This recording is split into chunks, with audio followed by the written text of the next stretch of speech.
Hi everyone, welcome to the eighth episode of Career Experts Podcast. Wow, we're at 8 episodes. And today we have someone she is one of the people that you should talk to about the long-term scope of non-clinical jobs, because that is a very popular question that I get. We have Dr. Lavya with us, but I will not introduce her because I don't think I can do justice to her profile. So could you please tell us, our audience, about yourself? Hello everyone, myself Dr. Lavya. I'm from Karnataka. I have done BDS as my undergraduation from SDM College of Dental Science and Master's MBA in Hospital Management or Master's in Hospital Management from Institute of Health Management and Research, Bangalore. And I think this unusual combination, currently I'm pursuing certification in product management from Indian Institute of Management, IIM Kozhikode. And cherry on the top, I'm a certified yoga trainer that gets the balance of entire thing. I think So you're that's about. So I you think can you're the continue. master of all trades now. Not even like jack of all trades, but you're becoming a master of all trades. Yeah. Yeah, so yeah, that's about my education background. So moving on to my professional journey, currently I'm working as a senior product owner or associate product manager in one of the Fortune 5 multinational company. And it's been 7 years that I'm into this particular healthcare or health informatics industry. And exclusively, I have worked only on US healthcare, though my background is completely clinical, like BDS, but not into any of these data analyst or something. Completely, I have worked on health informatics part of US healthcare. So that's Okay. about my professional background. What is exactly health informatics and what comes under it? What do you actually do? Like, if you could just break it down in the simplest format, to a BDS graduate, or any healthcare professional listening to this. Yeah, sure.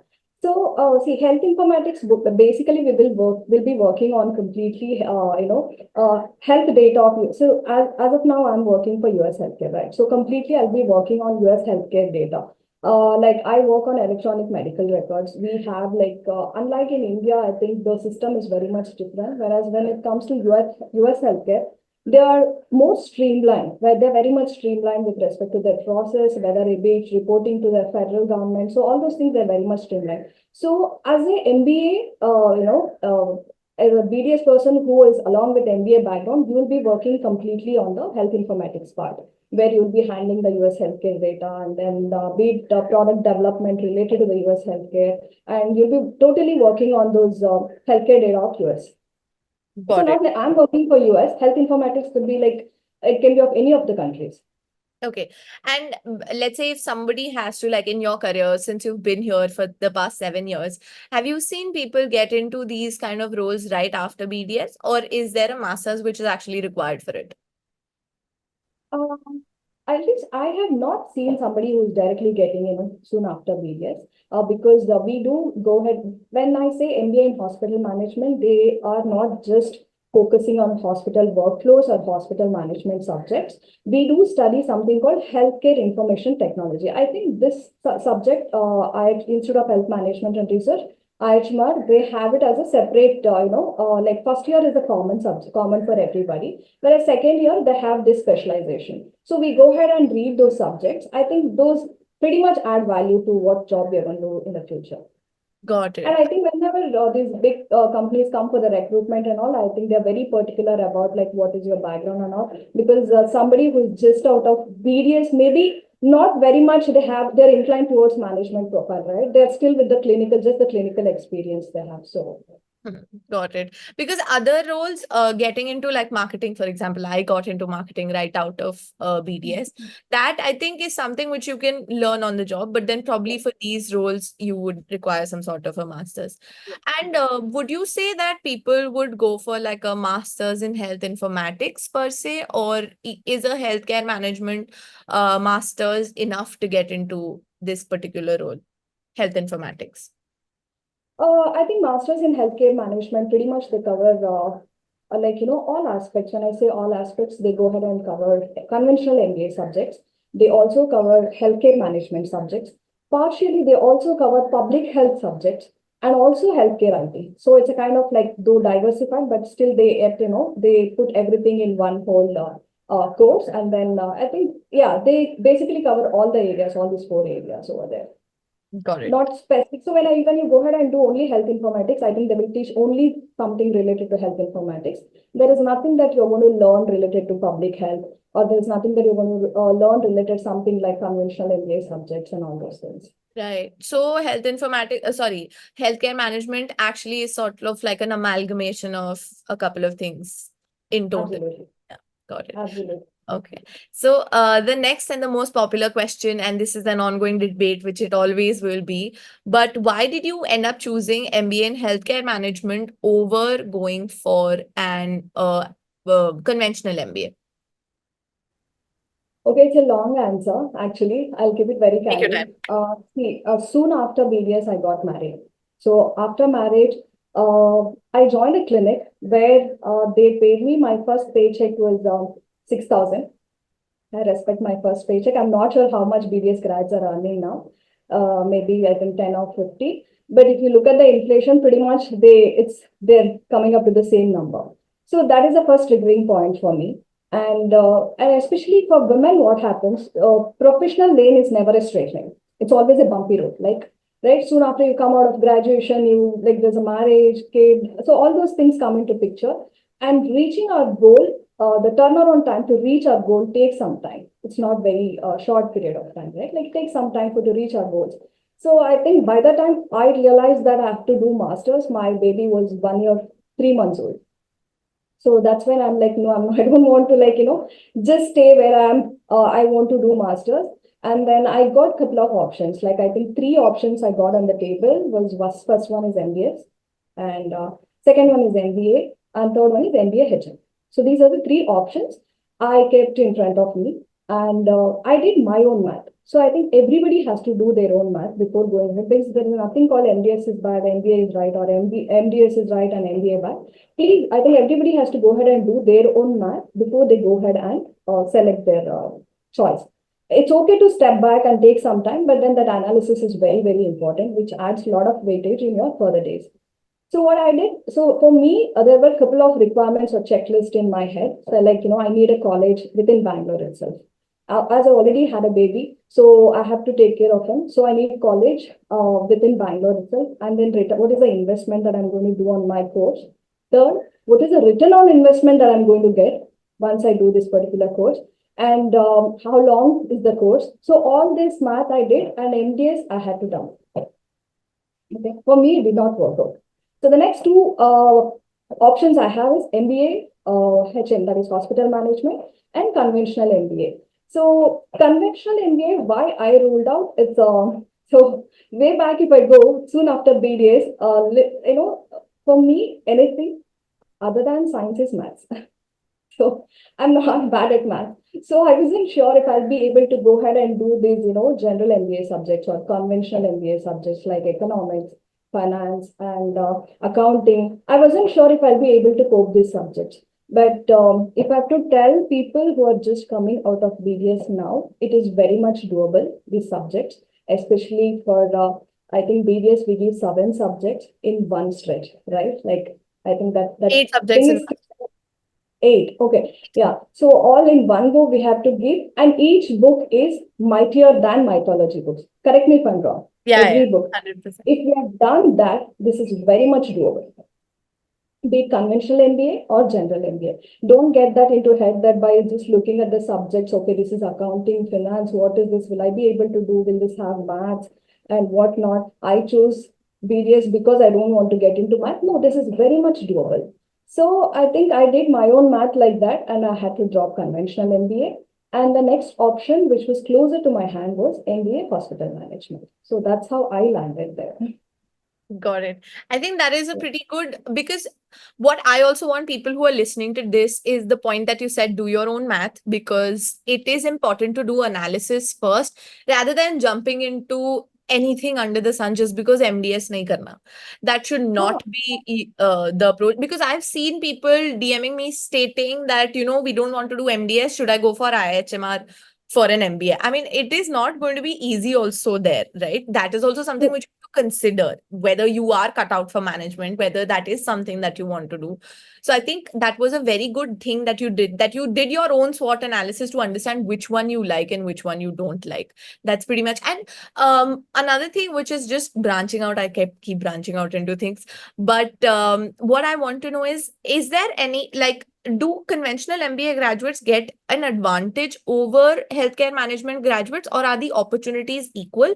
Or is there some place where healthcare management will be placed over a conventional MBA graduate? Because now that you've been in the industry for 7 years, you have an idea of, what happens where and how it functions. So, when I joined MBA HM, so I had people from various backgrounds. Like we had from medical, and we had dental students, we had nursing students, we had physiotherapy background, we had engineering background people in our batch.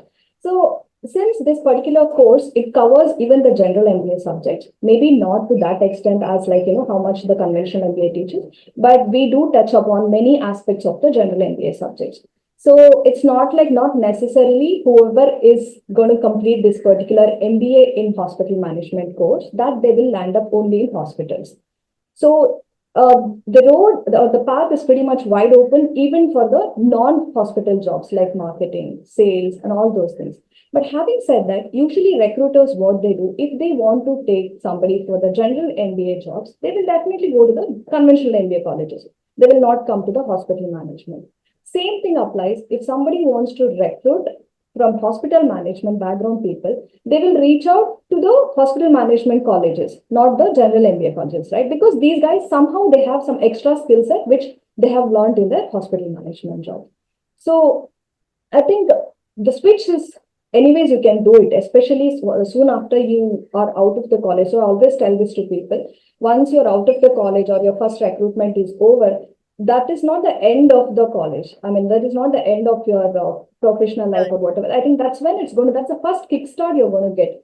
You get into the market, and then probably the switch is pretty easy. You can go, especially now, it's a pretty much the switch. The hospital person can get into the IT person can get into the hospital. The switch is pretty much easy. But to get into the first job, I think they would choose based on your specialization. Like, if I have to explain more, in my college, in IHMR, how we have 2 years, right? So first year, common subjects we have across. Whereas second year, this particular course gets divided into three pipelines or streamline, three pipelines, okay? The first one has public health, masters in public health. Second one will go into hospital management, masters in hospital management. Third will be masters in healthcare IT, health information technology. So you can choose where you want to go. But then when recruiter comes, keeping this public health people aside, the rest too, that is hospital management and healthcare IT, they can swap, definitely. Like say that Big Four company comes for recruitment, the hospital person, because I was part of hospital management. I was not part of healthcare IT. But still I gave my interview and cleared in one go. So like that, people can swap, but then you can choose if you're very particular. Some people will be really particular about public health. They want to pursue their career in public health only. I think such people can go ahead and choose public health, and they have their own like Karnataka government schemes, different particular state sector schemes. They will get into that profile. And Right. healthcare IT, all these big four companies, I'm not just talking about IHMR. In general, there are big four companies who come for recruitment and all those things, and they get placed with a very good package. So package-wise, comparatively, the IT folks get a better package. Right, got it. And even for MPH, even for the public health specialization, there are recruitment companies that come in. Yes, yes. Okay. Public health also people come for recruitment. They also there is nothing like you have to step out of the college and find a job. Right. So we'll talk about that also, like why it is important to choose a college which has, Yeah. I was going to come to that only the next. How did you go about choosing your course and college? And, was the placement a factor? And another very popular question, if you can address, should people do an online MBA in healthcare management or not? So I think we can divide it into two parts. And what would your take on it? Okay, I'll to answer to your first part of the question, that is, how did I go about choosing this? as I said, right, like, when I got these three options and then I did my own SWOT analysis and math and then segregated the option and then I decided I'll go with hospital management. Before even going ahead, I had a couple of my friends who had done this degree already. So I was a bit late already because of, marriage, kid and all that. So I reached out to them and then I spoke to them, and it was like a clear cut picture I wanted to get. It's not like just how is it and all those things. What is the fee structure and what is that I'm going to invest on it?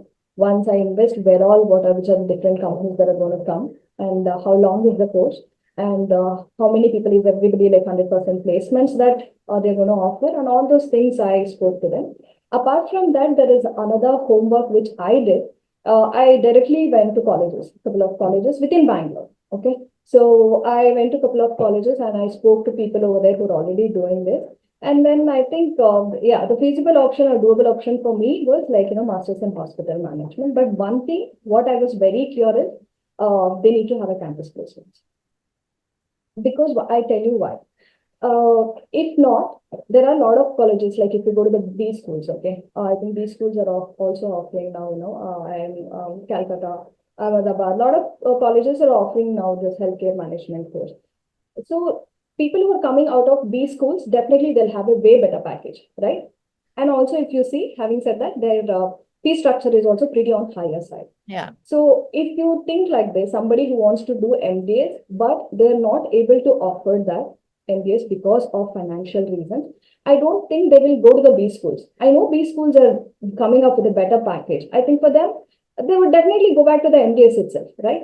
And then the next set of colleges are there where the fee is also reasonable, and also campus placements pretty good. I would not say as good as B schools, definitely no comparison at all. But so you'll have to do your own analysis and then see what suits you. Whether is it good to go to the B schools or do you have to do it in the next setup. I don't want to categorize at tier one, tier two, tier three because it's a healthcare management colleges. So the first layer is always B schools. Their packages are really good, but having said that, their fee is also on the higher side. The second level, there are various colleges which are really good, like Symbiosis and TIS Mumbai and Symbiosis Pune, Goa Institute of Management and Institute of Healthcare Management and Research, Jaipur, Bangalore, Delhi branch. There are different colleges, but I think go for something, I mean, colleges who are offering campus placements. Because there are a lot of colleges who are offering this particular course for very less fee, very minimal. It looks like, okay, it's very tempting to get in also. But then, what happens? You are in that safety net for 2 years. And after that, once that safety net or the safety bubble bursts, you're out of it. It is such huge job market. And the skill sets are so niche, it is very difficult to find a job. So my opinion is you better go for a bit higher side of the fees and then choose the right college, because that is the first kick start of your career, which is going to get it from there. Which is very important. Because now when people look for a job right after BDS, like what I do is get them a job right after BDS. For that, we have to approach companies. Companies will never approach us. They don't know who we are. They don't know one particular person.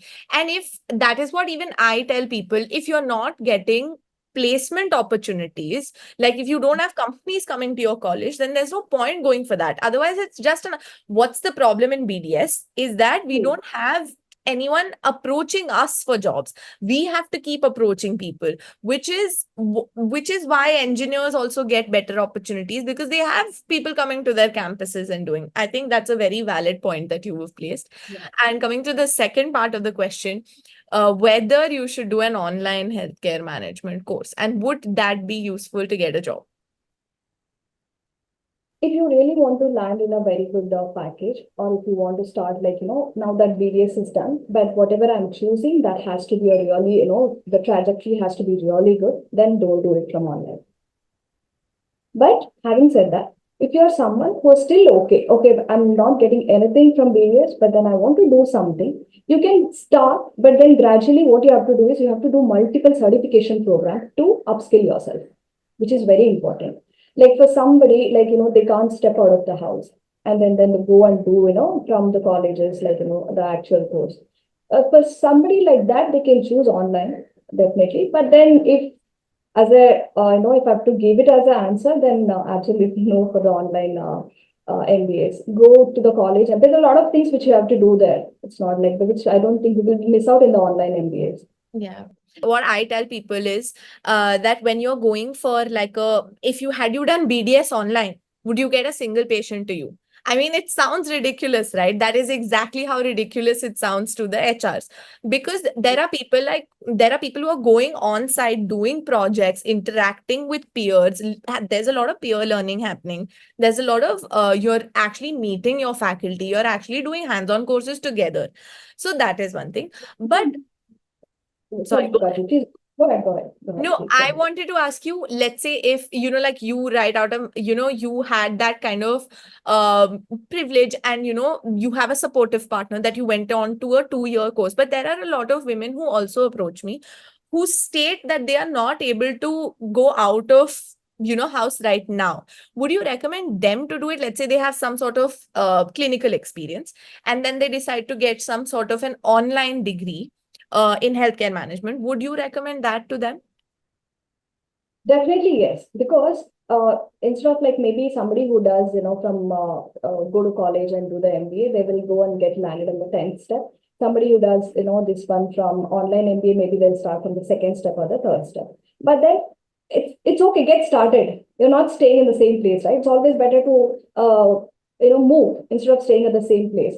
So I absolutely agree. There are a lot of people who don't get the support from their family. I think for such people, definitely they can go ahead and do online MBA. Having said that, please keep upskilling or upgrading yourself with multiple certification programs. That is very important.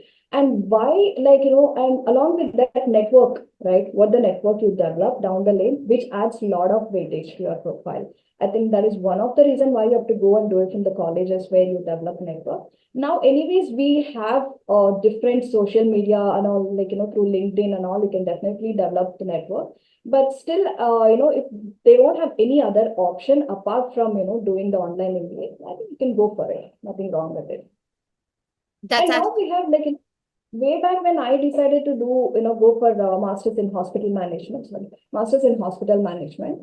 Now we have a lot of these, platforms like, very guiding platforms like Audigio. You're doing amazing, right? Like you're guiding so many people. There's a lot of clarity you're giving to the people, which is very much important because there are many people who land into MDS without any clarity. yeah.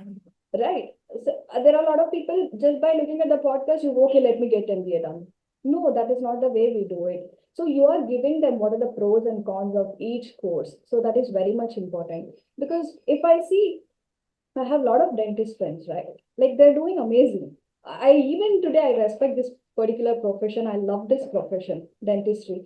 They're doing amazing in their profession.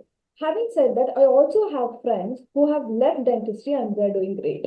You have a lot of examples for that, right? Yeah. Yeah. So yeah. So I feel scope is not in the degree. Definitely scope is in the people. So upskilling ourselves is very, very important. I 100% agree with you on that because what I also want to say, and off late, there has been a lot of debate on, like, of course, before that, I was just like a small platform when I was doing this podcast. Now that it's actually blown up, I'm actually seeing people coming and telling me that, this is not what's supposed to be done. See, there's enough and more to go around in the world. And the reason why I am here is because I became a dentist. Had I become something else, I would not have been here because I definitely gained on a lot of skills. And you can do anything under the sun, provided you have to decide what is the best for you. Simple as that. There is no, it's not that one, it's like I also say this, one shoe does not fit everyone. Somebody will have a 6 size, somebody will have an 8 size. You have to find your size. You have to find, in that also, you have to start finding your, would you like to wear a heel? Would you like to wear sneakers? So it's a very varied plan. And just like you said, there's a lot of information out there. Get that information, understand the pros and cons, and then take a decision for yourself because nobody is in your condition, like what situation you're in right now. Nobody's in that situation. So that's a very good piece of advice that you've given. And I really, really hope that people put it into practice because that is why Audigio exists. So See, take time before go ahead, take time, it's okay. Instead of regretting after joining, it's better take some time and then analyze properly. Because see, 60% of them get into BDS because they did not get into BSc. Correct me if I'm wrong. correct. Yeah, Right? yeah, yeah. Now, because you did BDS, don't let BDS push you to do MBS. Correct. Correct. right? There are a lot of other options, so you can figure out like what suits you, and then they can go ahead about it. Because the rest 30% is a different profile again. Like, they are second generation dentists, or some people come with a lot of clarity where they know their 15 years, like after BDS, where they're going to do, where they're going to settle, and all that. Appreciate them. So that's a different set altogether. But this 60%, definitely they should have their own clarity Yeah. before going ahead. And when we were 17, 18, when we were actually choosing the course, we didn't have as many resources to, understand that this is something that we want to do. Even our parents back at that time did not have that many resources to make us understand that, okay, this is what is going to happen. That is what at least happened over here. Like in my case, my parents did not have those kind of resources. But now, 10 years down the line, you are at a position where you can actually understand and take an informed decision. So that is basically what I would and we recommend people to do. So yeah, that's pretty much it. Okay, we'll move on to the next question. Yeah. Can you talk about some other good colleges across India for healthcare management? And as you said, with campus placement. So we have, I think now we have a lot of colleges who are offering this particular course, and there are a lot of colleges who also offer conventional MBA.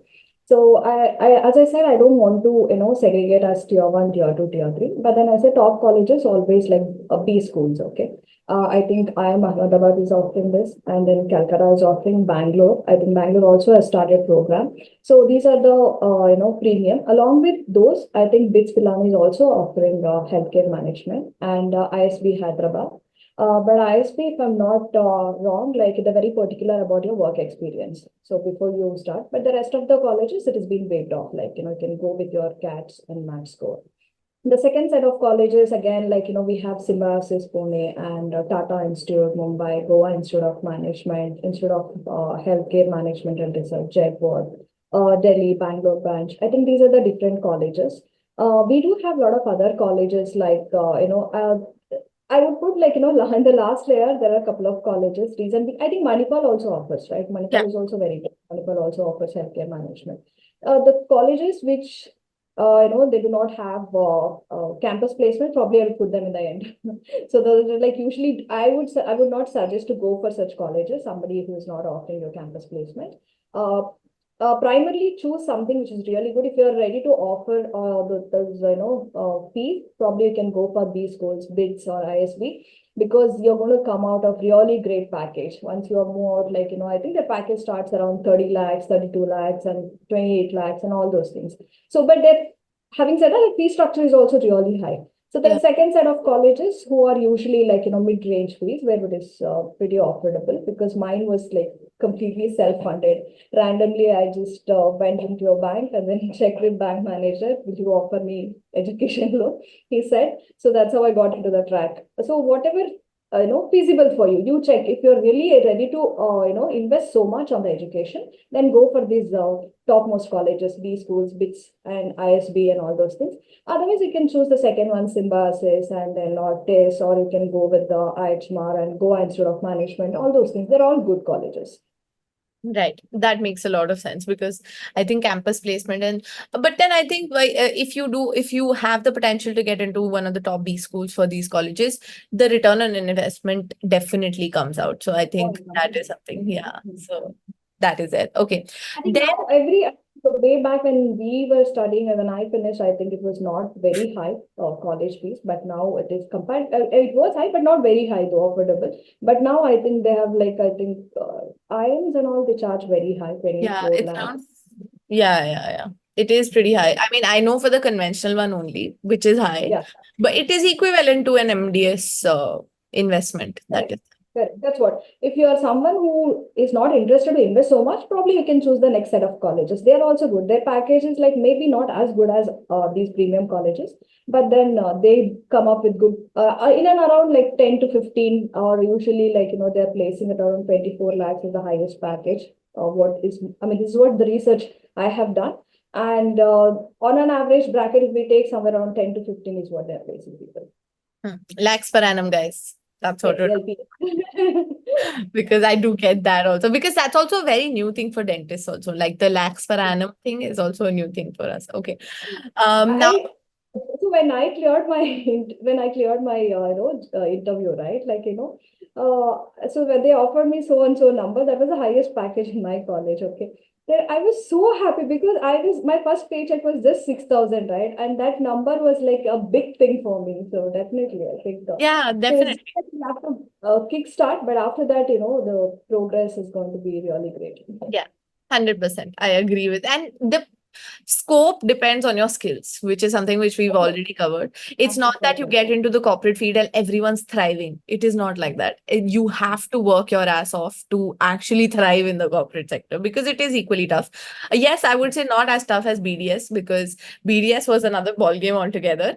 But dealing with patients obviously is going to be tougher. But this is also challenging. That is something which You I need would. to have a skill set, lot of skill sets you need to have, and then corporate sector requires a different skill set. Hospital requires a different skill set. Difference. Probably someone who develops that, and then someone is up to the par of like what is going on in the market. You need to know what are the different market things like which are going on in the market.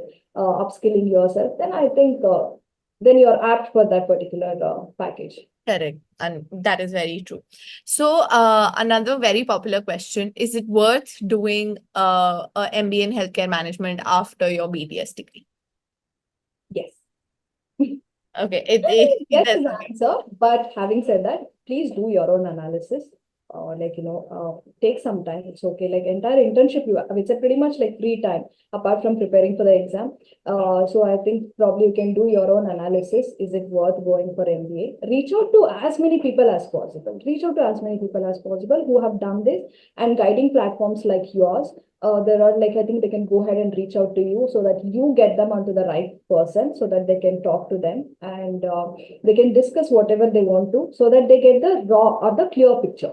It's not like what is being mentioned on the Google, not necessarily a college, a number of things they mention on their website, right? Not necessarily everything is going to be true. Probably that they'll have in their head. So reach out to as many people as possible and then do your own analysis. If you're passionate in doing MDS, go ahead with MDS. Even if it's late, it takes some time, but still it'll fetch you. If you're very passionate doing MBA, please go ahead. There is no, looking back. Definitely, it'll be a great choice. Okay. And did you get the return on investment back from IHMR? Like the first package that you got and the money that you had invested, did you get your return on investment back in time? So as I said, right, like randomly I went into a bank and then I spoke to manager and I got my self-funded, completely self-funded. So I had to clear my own loan. So to be frank, I cleared my loan within 1.5 years after joining the job, after joining to the job. So within 1.5 years, I cleared my education loan completely. After that, whatever I'm getting, profit. Yeah, true, true. But Okay. I think it was worth it. Okay. yeah, That sounds because 1.5 year is a pretty good time to actually, yeah. clear your loan. Okay. Then But I had that in my mind. First, I want to clear off loan. After yeah, that, whatever I do, I can do it with that, with my obviously. money. That makes a lot of sense. Okay. Then the next question that I know that things might have changed right now, but we can just address it as to the exams that you had to clear to get into IHMR. So, so in general, I'll say first. So I think all of us know that we have to give CAT, MAT exams, and then XAT. I think that is for Xavier Institute of Management College.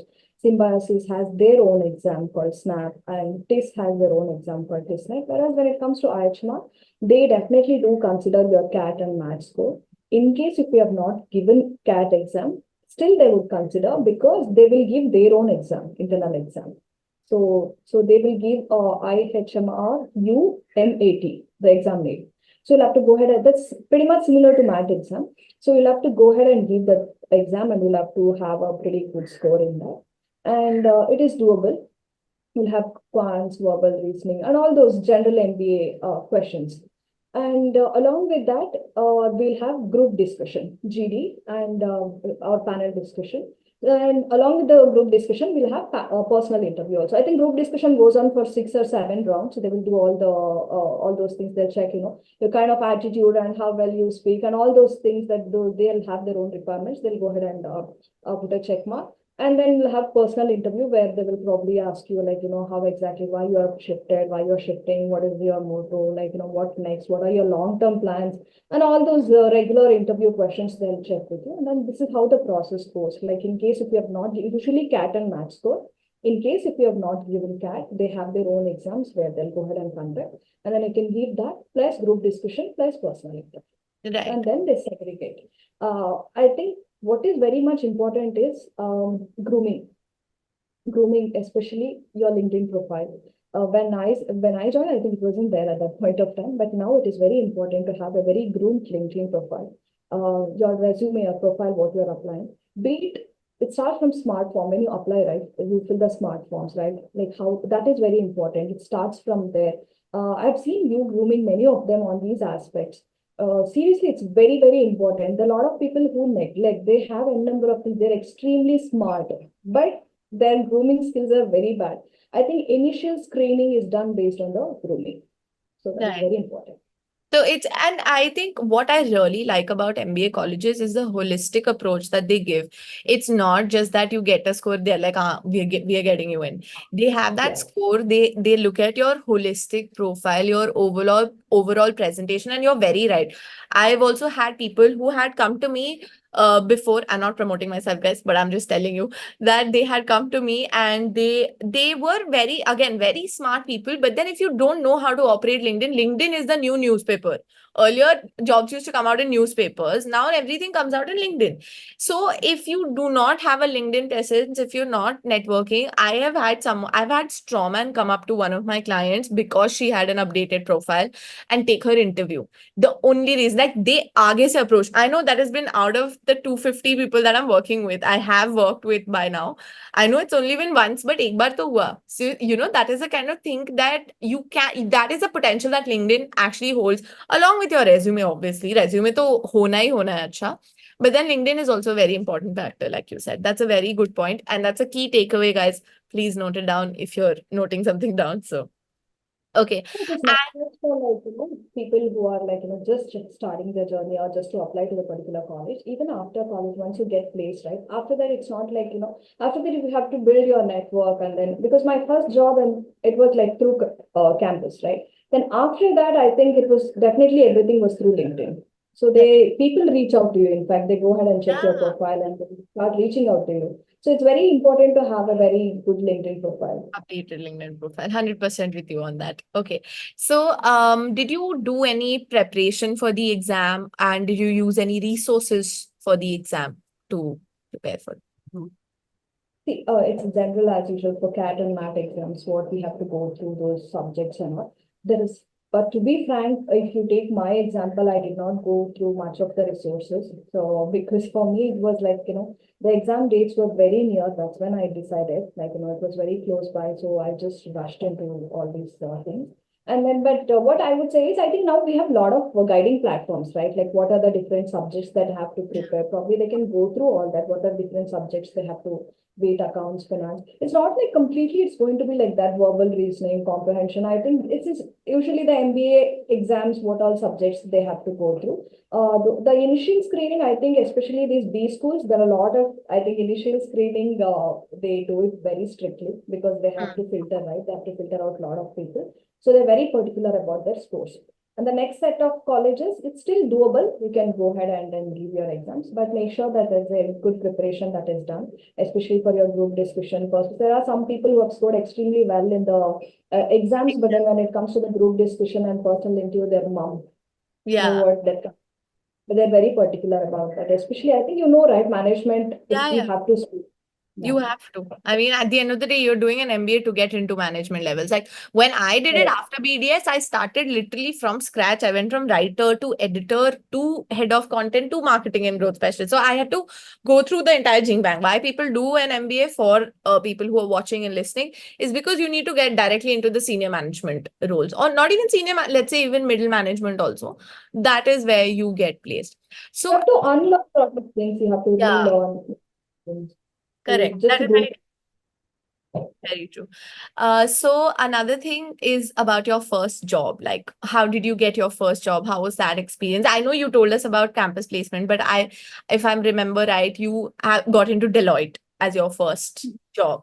So can you talk to us about that? And again, you told us that the salary that you got was really good, so that is one thing. And I think the other question, the sub parts of it we have covered, that the colleges offer campus placement, which you've told us.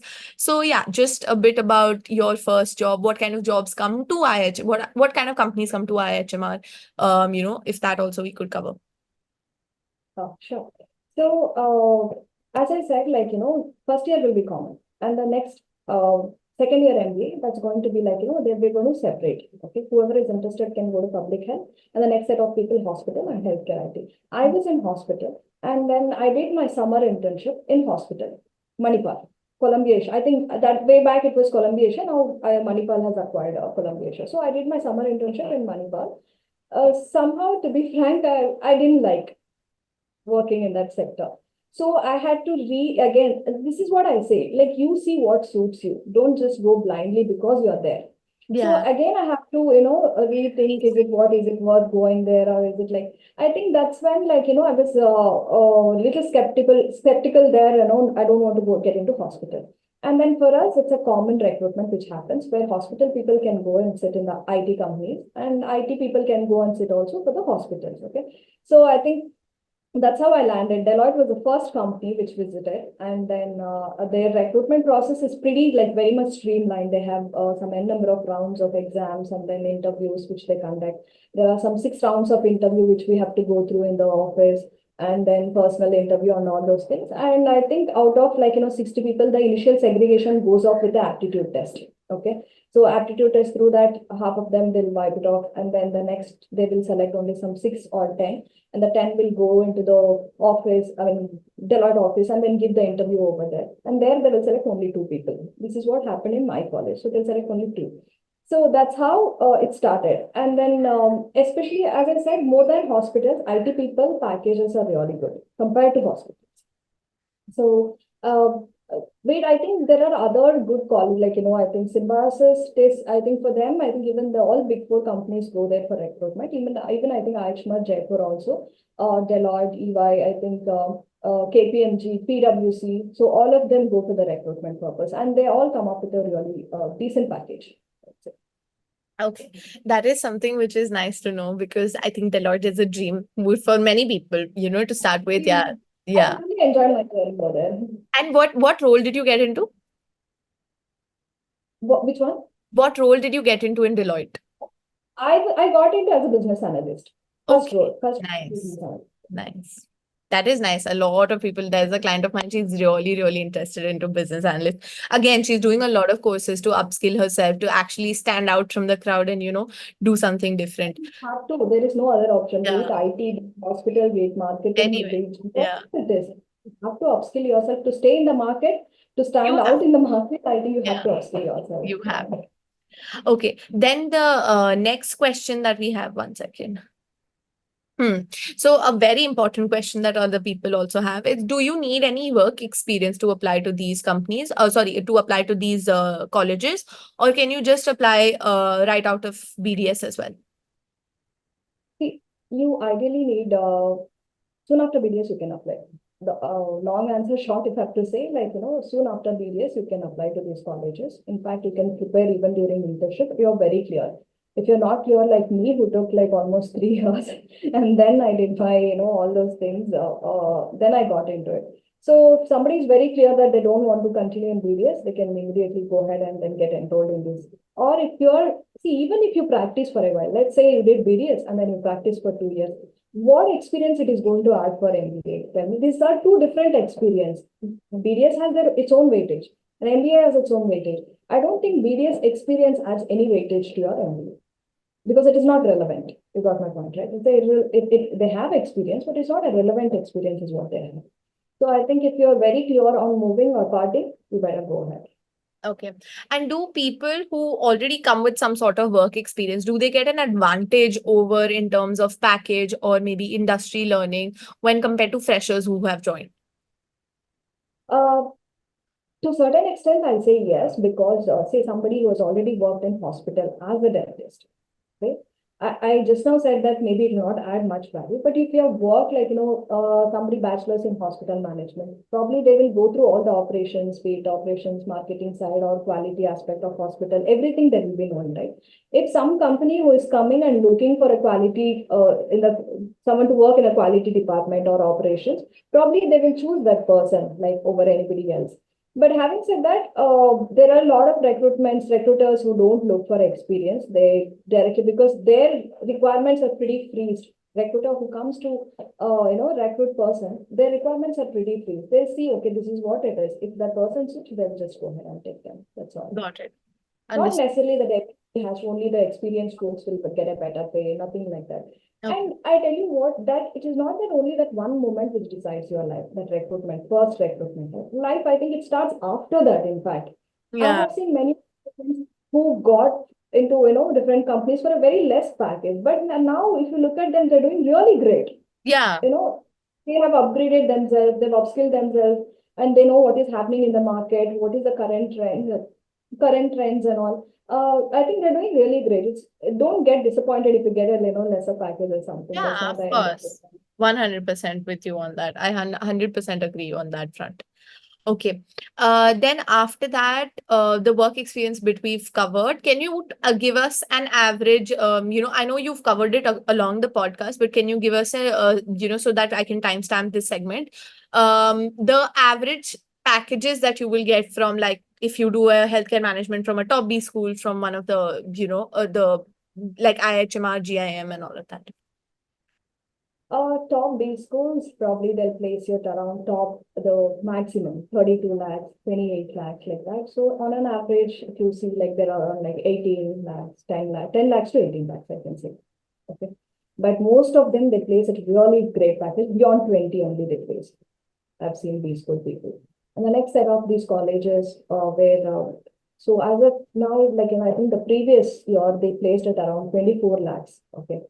And on an average, not see 1 or 2%, two people will get placed in that particular package and they just highlight it. Okay. Again, I'm saying don't go and fall for it. You do, like, again, you just go and talk to different people. What is the average? You always take the average, because only it's quite difficult to fall in that 1 or 2 bracket, right?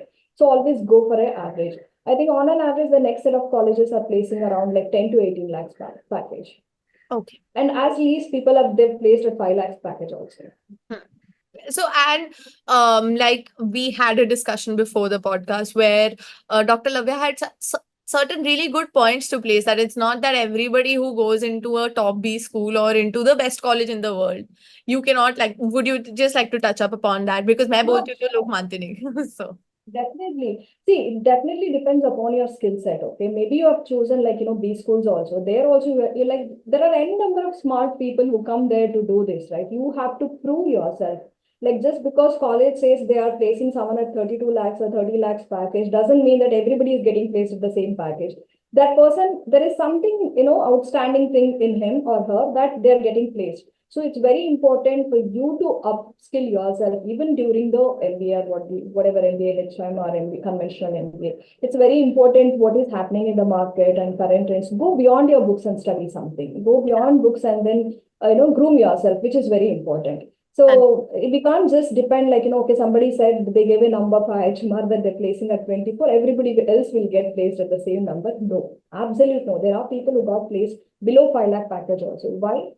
Maybe they have to question themselves that why, like, what is that lacking in them that they are getting placed at such low package. yeah. When you're moving to MBA, it's not just about books. There are a lot of things which you have to focus on. We discussed about it, right? Like, grooming yourself matters a lot. Yeah, 100%. I think constantly learning, you have to set yourself apart from your peers. I have a couple of people who have, before they came and they took IHMR, they asked me. I told them one thing only, ki, see, everybody is going to do the same course as you are doing. There are going to be so many dentists also who are doing the same course. What you need to do is do extra internships. do something different so that you have something else on your profile, on your resume to show ki despite doing a full-time 2-year course, I was also doing something additional to my profile. That is, internships is something which I know thoda hustle hai. I do definitely understand that there's going to be a lot more hustle into it, but this is the time you can actually hustle. You're not going to hustle when you're 40 years old or 45 years old. Absolutely with you on that. I second you on that because you better hustle now so that you can Yeah. relax later. Yeah. And Think- it's not, sorry, Go sorry. ahead. Go ahead. No, you go ahead. So we were discussing, right, like about packages. So example, say in a college, everybody, if I have joined MBA in hospital management, there are 70 or 80 other people who are also doing the same course along with me, right? If my profile has to stand out, or like if your profile has to stand out, there is something extra that you have to do. So while studying, do some certification programs, like weekend, maybe you can give some 1 or 2 hours of time and then do some certification programs. So when recruiter comes, you have something extra to show or extra to put in front of them so that Yeah. your profile stands out. And as Odigio grows, I'm also growing, and I've realized first I was very strict on a couple of point of views that I used to think, yeah, when you are in college, so the college is supposed to give you everything. To be very honest, no. When we were also in BDS, we weren't really learning from, like, our professors were teaching us, but the learning that was happening, सबको same learning मिल रहा था, but not all the 100 students ended up at the same level. It was about how much you taught yourself. So I think it's the same thing over here also, that these are the kind of things that you can build along your college journey to actually land the package that you're looking for, because there are outliers and you can be one of them. That is 100% possible. And like you said, even if you get the first stint and then after that you make a switch, 100% you can. My clients have done that as well. Even if they landed up with a lower package, they all made a jump to a very good package also. That is also something which I have seen. My own batchmate also, for that matter. So that is the only thing that's there. Okay. And we have a lot of resources are more, right? Like what I mean is the guiding platform like you, and there are a lot of LinkedIn profiles also where we can go Yeah. ahead and check, and there are a lot of people guiding us what to do, what kind of certifications to go. There are a lot of pre-certifications which we are not aware, which we get to know through social media. Social media is not all that bad. Yeah. 100%. I have a whole business on it, so I can never say social media is bad. But then definitely half of the learning right now is happening on Instagram, I feel. Like everything that you get to know is happening on Instagram. So that. Yes, absolutely Okay. agree. It's another university now. Yeah. It is a university, 100%. Okay. Now, for all the interns, and I think this is one of the last and the most important questions for all the interns who are listening to this, and, fresh graduates, are there any, is their profile just enough, or is there something different that they should do in order to build their profile to get into one of these colleges, something that makes them stand out? Any recommendations or tips that you might have? See, I told you, right? Like having the LinkedIn profile, get your LinkedIn profile updated. So usually what I have seen is BDS people are not much into all this, right? Like they don't require usually that they have to groom their LinkedIn profile for jobs, right? So I would say please go ahead and then groom your LinkedIn profile, like have it streamlined and then update your skill set. One thing. Second thing is about like, resume writing. That is very important, like, profile, or maybe they're very freshers. So profile building is one thing which adds a lot of weightage. So along with that, what I suggest is, I think colleges should conduct couple of sessions, like 1 or 2 sessions in a year. They should invite people and then let people know that what is happening in the outer environment, right? Which is very important because I think hardly they have access. I'm 200% sure, hardly, I think maybe 10 to 20% of them have access for all this info when they're in BDS. So I think people should invite, and then I think soon you're going to go to Manipal, right? My college, Yeah, so that's amazing. That's amazing. Something like that, so that they get to know that, okay, there are different set of courses we have after BDS. It's not just like it's going to endure or something. If you're really passionate about continuing in the industry, you go ahead. But there are a lot of people who don't want to. And also, I want to say this. I'll come back to the question what you asked. Just because you're moving away from MBA doesn't mean that you have to dump BDS skills or dental skills. You can still have it along with you and then move ahead. What I mean here is, like, down the lane, say that you are done with your MBA, whatever the designations you have done. So parallelly, somewhere midway through, you can start your own training. Though you You need not handle both in one go. At least keep somebody else and let them handle that particular clinic. Maybe down the lane you would have earned some money, so invest on it. So you are like win-win situation, right? Like you have your MBA trajectory also very well, and then you are like, gaining the BDS trajectory also very well. So I And think it's not like because you're moving away from BDS doesn't mean that you're completely out of dentistry. No, I think that one, everybody has to make sure. And I've seen many of the women, I think a lot of women, they stop after BDS. I yeah, don't know why. Yeah, I think it's very important. I know there are a lot of factors which in there, supportive family or like, change of place. There are a lot of things that come in, maybe confusion, how to go ahead and all those things, family life. It is very important to be ambitious, right? Like, women, it's very important to be ambitious. If not, at least like, you have to be a CEO of a, when I say ambitious, not necessarily that they have to be CEOs or entrepreneurs. It could be as important as being financially independent, independent. Yeah, which definitely adds a lot of weightage yeah, to their family and to themselves. yeah, 100%. So coming back to the question you asked, like how they can grow about, like as I said, LinkedIn profile, it is very important because when you put your LinkedIn profile in the college, I think when you give the profile, you have to send the link, right? I Yeah, think yeah, that's where it starts from, filling the smart forms. If you have done some small certification programs, do that. And if you have done any of the management kind of things, or you have arranged something and whatever those extracurricular things, go ahead and mention that. Initial profile screening will not take, they will not look much, but then I think profile screening comes into picture when you're getting into a job. That's where the screening starts. Because usually colleges, they would accept most of the profiles, except like one or two, they will, reject. But in general, but having a right LinkedIn profile, smart forms, and your profile, building your profile is very much important. And we also have a lot of platforms now, right? Like they can reach out to such platforms, guiding platforms to get their things done. yeah. 100%. Although I don't do anything for anyone, I just teach you how to do it because I have this one thing that if you don't know how to make your own resume, you can't do the job. I am a very stern believer of that. Like you have to know how to make your own resume. I literally, I would sit with the person for 4 or 5 edits, but I'm like, you will only do the edit because if you don't, because what happens is when you have to tailor it to other jobs, who will do it for you? I don't have that much time that we can keep tailoring. And I know that my style of working is a bit different than what other people are doing, offering just like resume writing services. But I definitely, because to be very honest, as BDS graduates, I know they don't even know how to use Word. Forget about Excel, forget about PowerPoint. So I think the first place that you start is on your resume. Been there and done that. Yeah, me too. Me too. I knew any of those things at that point Yeah. of time. I didn't know anything. In my first internship, I still remember there was an intern working with me. He was from IIT. And he was the one who taught me Google Sheets, Google Docs, Google Slides. I did not know anything. And like you said, it's so closed to, just teeth. It's just like just teeth. Matlab, Yeah. that's it. Or maybe the course is that expensive, but then, Yeah. like, All got yeah. that. Yeah, I mean, I do respect my college for this, that, Manipal gives you a lot of, like, they are doing everything all the Yeah. day. Yeah, they're like actually inviting everybody, like being invited to, at such a young age, I never thought I would ever be invited. So I I think it's definitely, kudos to you. yeah, I definitely, I like the thing that, they actually expose you to fresh ideas, fresh mindsets, so that you can know what you want to do, make an informed decision, basically. I think we just went way off track, but then, yeah, I think Yes, that's, that's very important.